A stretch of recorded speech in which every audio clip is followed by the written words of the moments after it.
we try and leverage automation as much as possible from the carriers to try and update our book of business. If you have 300 agents, you don't want to have 300 new business reps, but at the same time, you want to make sure that you still have that human element there to be able to make those calls, to send those personalized emails to the clients that don't require the agent. How can we make our new business team members more efficient to be able to get to more policies so that way they could service more clients without losing the customer service side of it?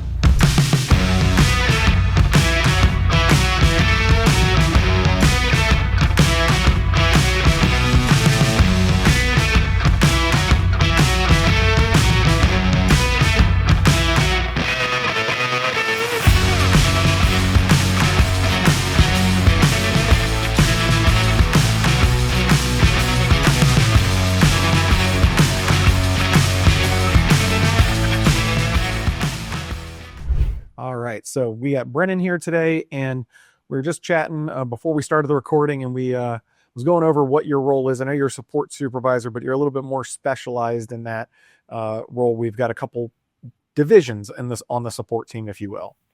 So what's your role? Yes, so I am specifically the supervisor over the new business team.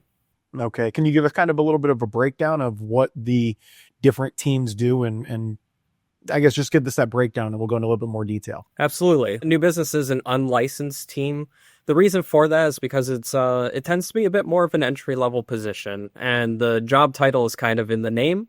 So what they do is they're unlicensed agents that take and review any of the applications submitted by the licensed members of either the customer care team or the sales team. So when that policy first gets written, my team essentially acts as the middleman in between the client and the carrier. So they review the application, process that we like to call scrubbing, to where they're just making sure that our records are up to date with whatever is on the application. And then at that point, they follow up with the application, the carrier portal, and see, is there anything needed? Is there a requirement that's needed? If so, they reach out to the client. That way the client isn't the one having to reach out to the carrier to try and figure out, hey, why is my policy pending and how much longer is there left? So new business just follows up with it only while it's still pending, and ultimately try and get that policy active. Now you covered a lot there and on the new business side, and I know we've got our customer support team, but I kind of want to jump back. You said something that the new business team is kind of an entry-level position. Yes. But you didn't start in the new business team. That is correct. You give me a little bit of a backstory of kind of how you got started here at EIP and your transition over to the new business team. Absolutely. So I already had my 215 before coming to EIP. So I got it during COVID. And at that point, I was doing door-to-door type insurance sales, which wasn't exactly the most popular. So I ended up transitioning back to public, so which is what I did before I got my 215. But I wanted to ultimately use my license. That's what I got it for. So that's when Heather, the supervisor over customer care, actually found EIP. So at that point, I applied to be a part of the sales team. So I ended up getting the position, worked through AEP, but I did realize that I wanted to be a member of leadership. I wanted to move up. I spent a lot of my younger years, elementary through high school, in leadership style positions, whether that be part of JRTC or whether that be achieving Eagle Scout. So I wanted to, go in that direction that I spent a lot of my childhood doing, instead of just being, I don't want to say just being an agent on the phone, but ultimately I wanted to guide a team, mentor a team. And so I felt I was better suited to a more task-oriented type of position, which is more along the lines of the support team. Both the customer care as well as the new business team are more task-oriented. It's how many calls are in queue, how many people are needing our help, or how many policies are there to work. So I ended up transitioning from sales over to customer care, where I ended up doing a hybrid position to where I did both customer care as well as, at that time, we had a separate team called underwriting. one of the things that I heard you say is that you realized that you didn't want to just be an agent, which you wanted to be in leadership. I think it's kind of an important thing that a lot of people don't really realize when they get into the business, is like thinking about what they want to do and how the different roles are, Yes. just structured differently. Now you're leading the support team. And one of the other things that you mentioned while you were kind of going over the roles of support is scrubbing the applications. Tell me a little bit about what that means, like to scrub the applications, and why that is important to, not just the customer, but also the agency. Absolutely. So we're all human as we're filling out applications, and we have that client on the line. You're trying to get that policy in, so you're trying to write it. The client may not always be giving you exact information, or maybe they don't know the information themselves.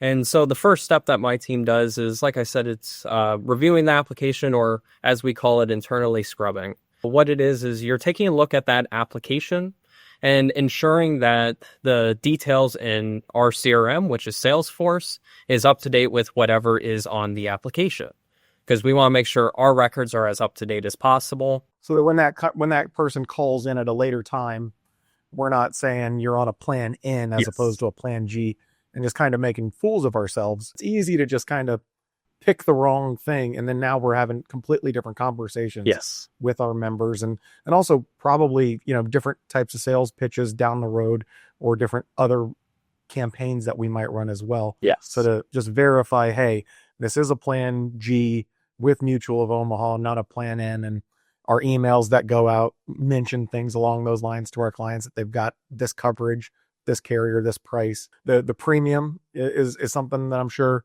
it can be messed up at times, and just that one little number off is a big deal. Yes. So you, as a task oriented guy, you kind of like that stuff. You're the attention to detail. Let's get all the information right, and then that also led into also just kind of cleaning up our books. So that us as a company, we could recognize the correct things, predict revenues and all sorts of things along those lines, right? Absolutely. Really good example. You kind of touched on it already, but premium, something that's easy to overlook. And a good example is if it's a direct bill, most carriers only or allow quarterly direct bill. Well, that's 3 months worth of premium. So if you're putting in your CRM that your monthly premium is 3 months worth of premium, well, that could throw off income projections in terms of commission, as well as if you have any type of emails or, like you said, future conversations with that client, they're thinking their premium's $120 a month and your system's saying $360 a month. So definitely something that we want to make sure is as correct as possible to avoid those uncomfortable conversations later that were just data errors.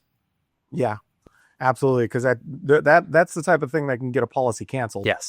You send out an email and they think it's 120, and now we're saying it's 360.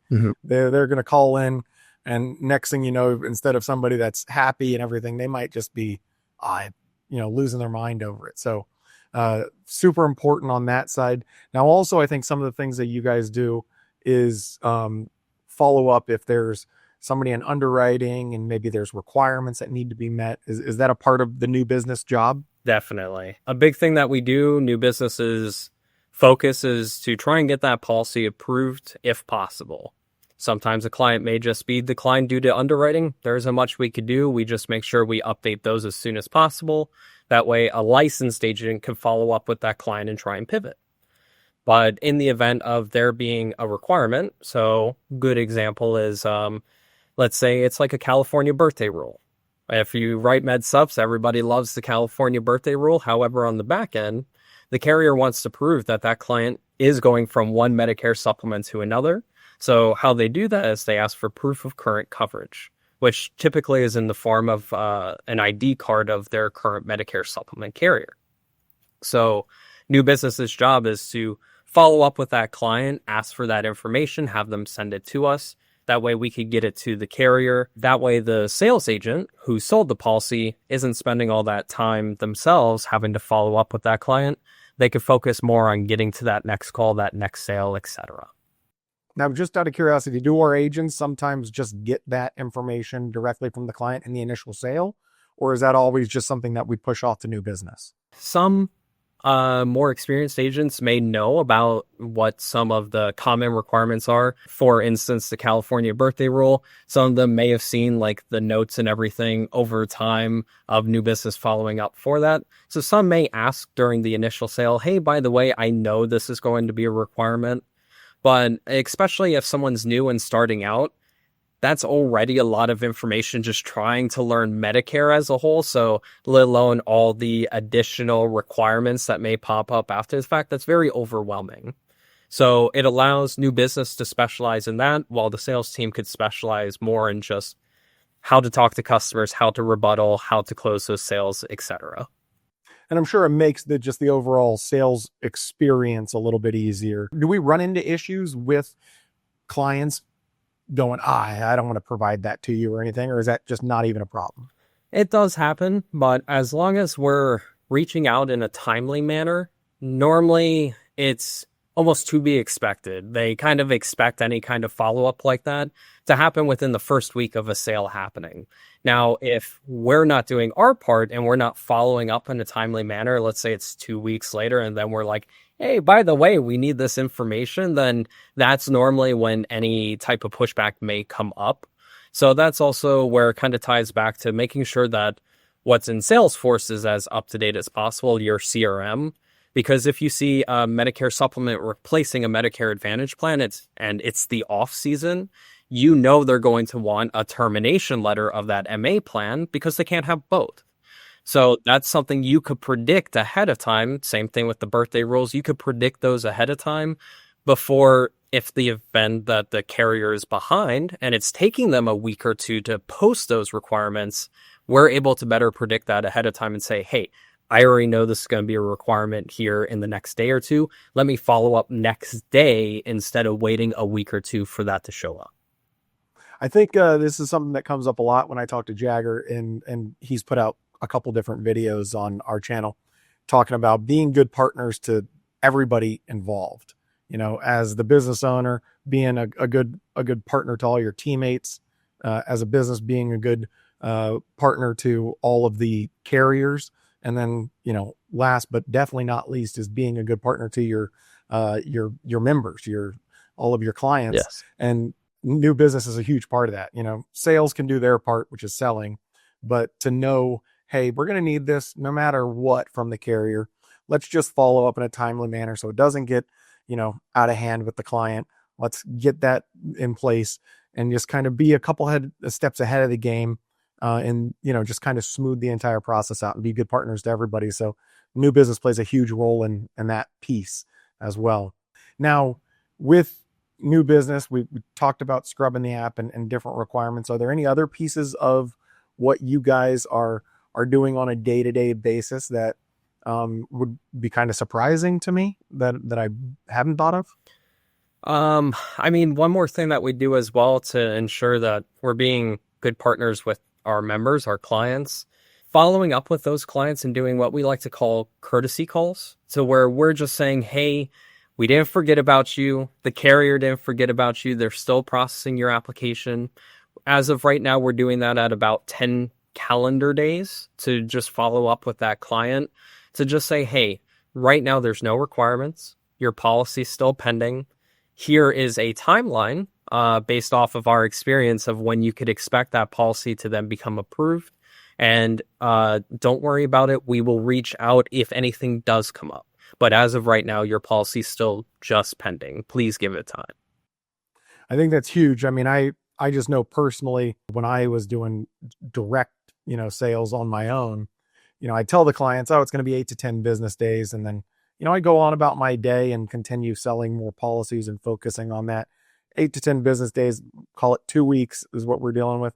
That could be, you know, the last thing that I'm thinking of. But to have a team that's doing that is, I mean, takes a lot of weight off the agent's shoulders. You started in a little bit of a hybrid role. I don't know if we were quite as organized when you were initially starting out 4 years ago. You had to do kind of wear both hats. And so tell me a little bit more about our customer support team and what they do. Absolutely. And I actually have two members, by the way, who started in new business, but got their 215, are now on customer care, which we could talk about that as well. But customer care specifically, so they're fully licensed agents. They have their 215 as well. And what they do is they're able to help take some of the burden off of the sales team by helping with any questions for already written applications, especially if it's like a core product. So if someone has like a Medicare supplement, for instance, and they're like, hey, what is my Part B deductible? Hey, it's been a few years since I've shopped my rate. Is there anything lower? Those are all things that customer care helps with that, for instance, new business cannot help with because they're not licensed. Because they don't talk any of that, right? The new business side can verify information, can do, kind of back office work, collect those details, but we're not talking about product. We're not talking about deductibles or benefits of a plan or anything along those lines. Correct. New business, they could basically answer anything that's on the application. So what carrier did I sign up for? What is my premium? When can I expect that initial draft to come out? Which still helps take a lot of those for the first like 1 to 3 days worth of call-ins. A lot of the times it's just them forgetting what they signed up for. They went over so much information that they don't remember. So new business can handle calls like that, but anything to do with like, what are deductibles? What are my copays? Does Medicare cover dental, vision, hearing? Like those are not things that new business can handle, but that is something that the customer care team can do. So those calls get turned into cases and transferred over, or directly transferred over. And so then the customer care team, you were talking about the extra things that they can do. So they can actually be proactive and add on policies, sell a hospital indemnity plan, sell a dental plan. Is that the case? Absolutely. As time has gone on, we've contracted with more carriers, as well as carriers have come out with new ancillary style products that maybe we didn't offer 5 years ago. But it would be too time consuming for the sales team to go back through, especially someone that has been here 5 years. Their book of business at that point is enormous. What are they supposed to do? Service 1,000 clients? It's hard to do. And so that's where the customer care team helps fill that in, helps with those shopping for better rates. If a client is calling in and it's something that we proactively reach out for, we kind of determined how long on average does a med sup stay on the books based off of rate increases over the years. And so we proactively reach out ahead to try and shop that better rate and keep them on the books for the agency. What are the reasons that people change their Medicare supplement plan? Typically, it's going to be a rate increase. It's not that the plan has changed or anything has changed. Usually it's not, they could afford it last year and they can't afford it this year. That's going to be all weaseled out in the first conversation that you have with a sales rep. To be able to be proactive and have your agents continue to stack policies and grow your book of business while your customer care new business team can identify maybe the problem areas that we might have, to be able to be proactive in maintaining your current book of business so you don't have that fall off that you normally would. Let's say somebody's been on a Medicare supplement. It's the time frame that we've identified where it's going to be an issue, just for normal reasons, or maybe we noticed that like a lot of people across the country, maybe they were on a plan in a certain state and they got a 25% rate increase. We're going out and proactive and calling those people to say, hey, this is a pain point for you. We know we've got a solution. Yeah, absolutely. And that's one of the wonderful things about having multiple carriers as well, is since we're not married to any particular carrier, we are able to go through and, help those clients shop for a better rate. Like you mentioned, in the event that a carrier does have a large rate increase, they took a heavier hit than they expected, so they had to raise rates more than they typically would. We're able to still go ahead and say, hey, we understand carrier A that you signed up for 5 years ago is now up to X dollar amount, but we now have carrier B that's, 30-40% lower than that, which is not uncommon. And typically with those price savings, then you also, pitch one of those new ancillary products that wasn't originally there. Yeah. Now we can help you out with the, cancer, heart attack, and stroke, or an accident policy that, maybe we weren't as big on. I mean, right now I see the reports, and this has come up in multiple different conversations that I've had. One of the things that EIP is really good at is attaching those ancillary policies. I actually put out a video just last week about this and the importance of the agency owners, actually believing in these policies, because they are good policies and they do provide real services to clients. We attach probably I want to say it's around 60%. It's in the high 50s to 60% on the agent side. But then when you have your customer support team coming in behind, and it might just be not that the agent originally didn't do a good job, but now you've got a second set of eyes, as a little bit more time to think about it. And maybe that customer support member pitches it in a different way and it clicks.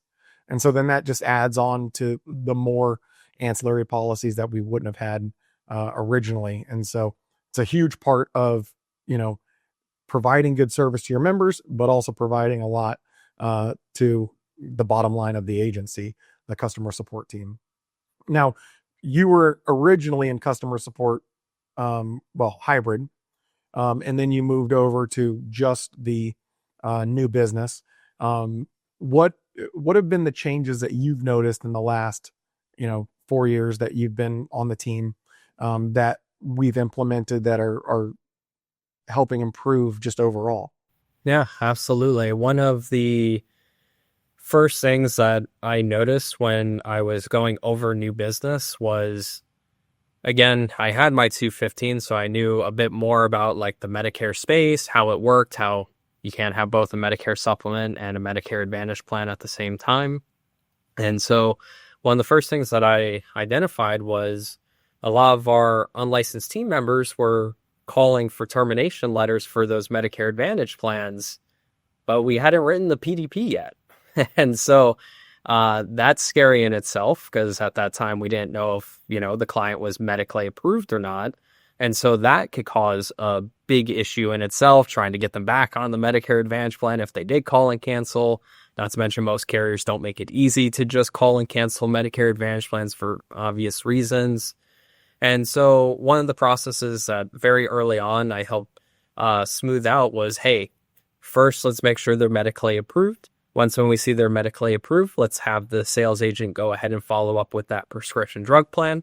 And then once we see that prescription drug plan goes through and is processed and is active, at that point, normally, all you have to do is just call the carrier to let them know. You don't even have to wait for the termination letter. So then it became a smoother experience for the client, for the agent, and for new business. A lot less frustration, and probably saved a lot of potentially upset clients if we did tell them to cancel an MA plan.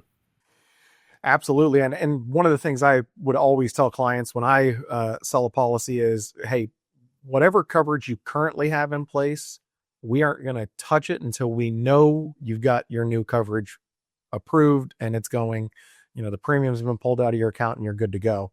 Because the last thing you want to do is tell somebody they've got something, they terminate their coverage, now they're out of luck. And now, we could be talking about E&O issues right there. That's a huge piece of the puzzle. Now, you mentioned it earlier that you've got a couple of your old team members that were on the new business side have transitioned over, and now they're on the customer support side. Mm-hmm. Is that because they wanted to kind of get into more sales? They'd learned a lot of the new business stuff, and now they want to go into the sales side of thing, and that opened up the door for them in the new business side? Absolutely. I know I even mentioned it when interviewing new potential team members for new business. Is quite often the question comes up, well, how can I move up?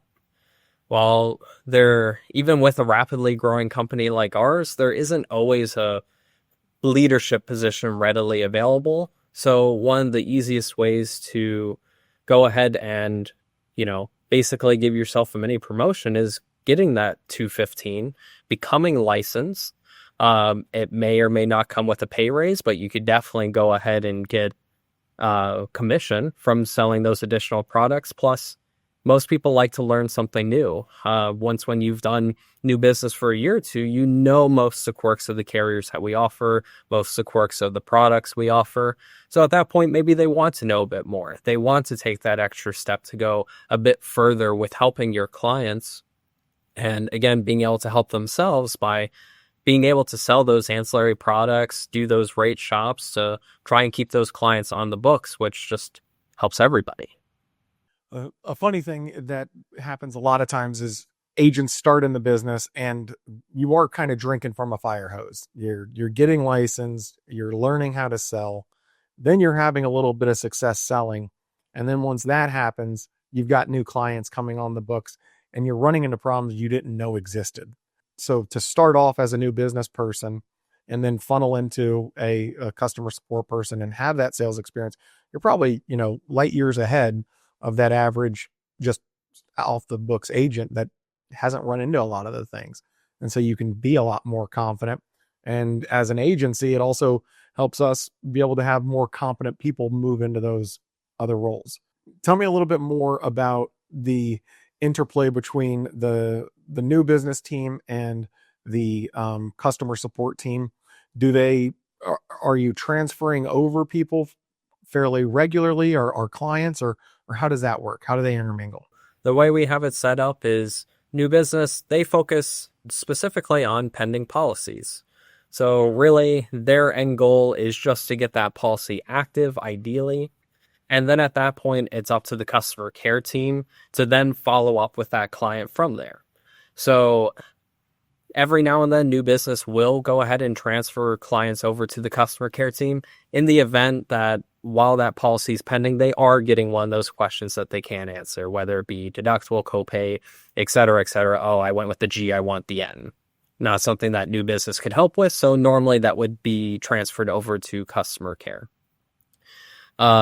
And vice versa, customer care, they focus more on just active policies or maybe policies that are declined, withdrawn, terminated, depending on how that process is set up with your agency.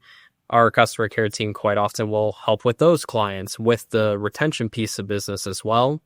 And so in the event that a client calls into new business and says, hey, I want to cancel, new business may be able to try and ask why. Maybe it was just a little misunderstanding with premium or something like that. Hey, their policy was approved, they got drafted, they forgot that we mentioned that early in the call. So sometimes we're able to curtail that.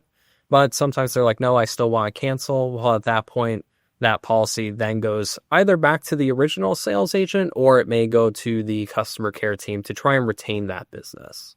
Now, with the new business team, a lot of what you guys do is focus on just getting a policy essentially from submitted, pending to approved, and getting it there. And is there ever a time when you're on the phone with a client and they say, does my Medicare Advantage plan have a life insurance policy included in it? Or ask you those questions. And then at that point, we're maybe not transferring them over to customer support, but transferring them back to our agents. That's definitely something that comes up. Right now, our process is with core policies. So let's say we did sell a Medicare Advantage plan. Now, the sales team does have a follow-up process that after X amount of days, they follow up with that client for a life referral follow-up. So in the event that new business gets that call early, like, hey, does my Medicare Advantage plan cover me in the event that I, end up passing away? Well, probably not. So then at that point, that would go back to the sales agent because that is considered a core policy. So that then goes back to that agent to follow up with it, which they would have already had a scheduled follow-up for anyway, but it just kind of speeds up that process. Okay. Yeah. So if we already have it in our roadmap to contact the client and bring up those things. But if the client brings it up before the agent has the opportunity, then, hey, we can direct them right back to them and get it taken care of then and now because it's faster. Yeah. I think a huge thing to realize, and this sounds like the typical manager, typical like marketer talk, is, oh, the more policies you have in the house, the stickier the business and all this stuff. And everybody's heard it and you hear it in meetings and everything. But it's true. It really is true. And the clients are looking for the coverage, and to have people that are being proactive about it is super important. I had I would always tell my clients, hey, put me in your phone as Curt, the insurance guy. And cause they wouldn't, they'd forget my name after a year, but they knew they needed their insurance guy. And so then they'd look up insurance guy and then they'd call me back. Well, I didn't realize how much of a problem that actually was creating for myself, because I should have been Curt, the Medicare insurance guy, because I would get calls about their homeowners insurance, about their car insurance, about all of these, the dental policy that I didn't sell them or something along those lines. And so you do become that person. And as an agency, if you're not being proactive and not filling in those gaps and selling them those ancillary policies that they want and need, then you're leaving money on the ground. Now, we've covered a lot. I asked a bunch of questions. You've provided a bunch of information. But with all that being said, is there anything from your experience in the business that you think other people that are in the business just aren't talking about enough or aren't doing enough? The one thing that we didn't really cover all that much is also the tech side of it. So I know I'm not directly a part of the tech team, but I've kind of become the carrier guy. So the person that knows all the insurance carriers, knows how to pull all the reports, find things in the carrier portal, etc. And so quite often we try and leverage automation as much as possible from the carriers to try and update our book of business in our CRM. So that's definitely something that we try to leverage, because if you have 300 agents, you don't want to have 300 new business reps, but at the same time, you want to make sure that you still have that human element there to be able to make those calls, to send those personalized emails to the clients that don't require the agent. So the tech side of it is a pretty big deal as well, to try and make the team as efficient as possible. That's definitely a big focus of ours in new business is, how can we make our new business team members more efficient to be able to get to more policies so that way they could service more clients without losing the customer service side of it. I think that as you say that, you know the ins and outs of all of the different carrier portals. I mean, it still happens to me to this day. I'll go in and I'm looking for something. I know it exists, and it just becomes a click fest. Like I'm just throwing darts at the computer screen going, is it here? Is it here? Is it here? And I've texted you before and messaged you and asked you, where do I find this? And so it is true, having somebody that actually knows it, knows where those little pieces are is huge.